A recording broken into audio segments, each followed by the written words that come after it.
BRS నేతలు PCC chief Revanth Reddy మాట్లాడిన మాటలను వక్రీకరించి ప్రజలను తప్పుద్రోవ పట్టిస్తున్నారని టీపీసీసీ అధికార ప్రతినిధి సంకపల్లి సుధీర్ రెడ్డి అన్నారు.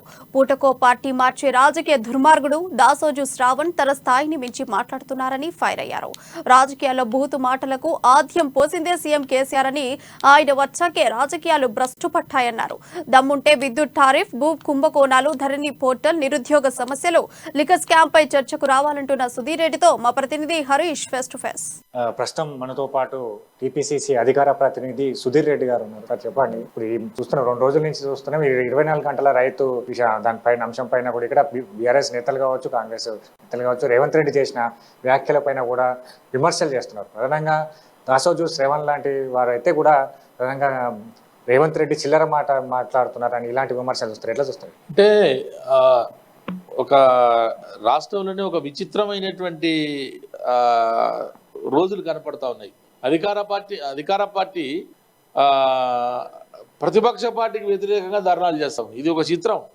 రేవంత్ రెడ్డి గారు చాలా స్పష్టంగా చెప్పాడు. ముందు 2 ముక్కలు పట్టుకొని దానికి ఎగరడం కూడా మంచిది కాదు. సరే, ఏదేమైనా ఉచిత విద్యుత్ అనేది 100% రాష్ట్రంలో అది కాంగ్రెస్ పార్టీ యొక్క హక్కు. అది మొట్టమొదటి 2004లో రాజశేఖర రెడ్డి గారు ఉన్నప్పుడు కాంగ్రెస్ పార్టీ ఆధ్వర్యంలోనే అది ఉచిత విద్యుత్ ప్రవేశపెట్టిందే కాంగ్రెస్ పార్టీ.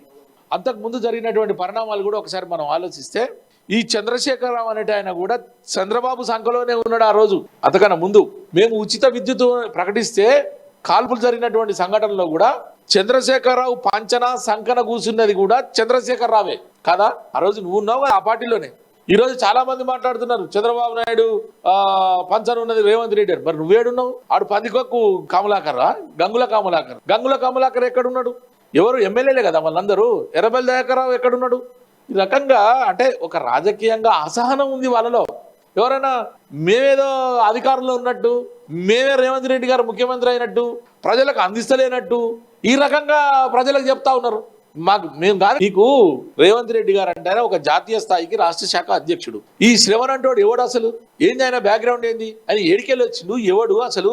ఆయన రాజకీయ సిగ్గు శరం లజ్జ ఏముంటలేదా నీకు? మాకు మాట్లాడరాదా? మాకు అనరాదా? లజ్జ ఉండాలి కదా కొంతనన్నా.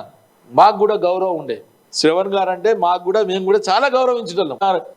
లీడర్షిప్ వచ్చిందో గతంలో ఎన్నడూ కూడా ఇటువంటి పదజాలను ఎవరు రాజకీయాల్లో మాట్లాడకపోయేది. లంగా లఫంగి లుచ్చా బేగు ఏది పడితే అది నోటికి వచ్చింది. ఎదవా సన్నాసి ఎవరు మాట్లాడకపోయేది. ఈ భాషకు ఆద్యుడే కేసీఆర్ గారు. ఈయన వచ్చిన తర్వాతనే ఈ రాజకీయాలని భ్రష్టు పట్టిపోయినాయి. నిత్యం అబద్ధాలు చెప్పుడే.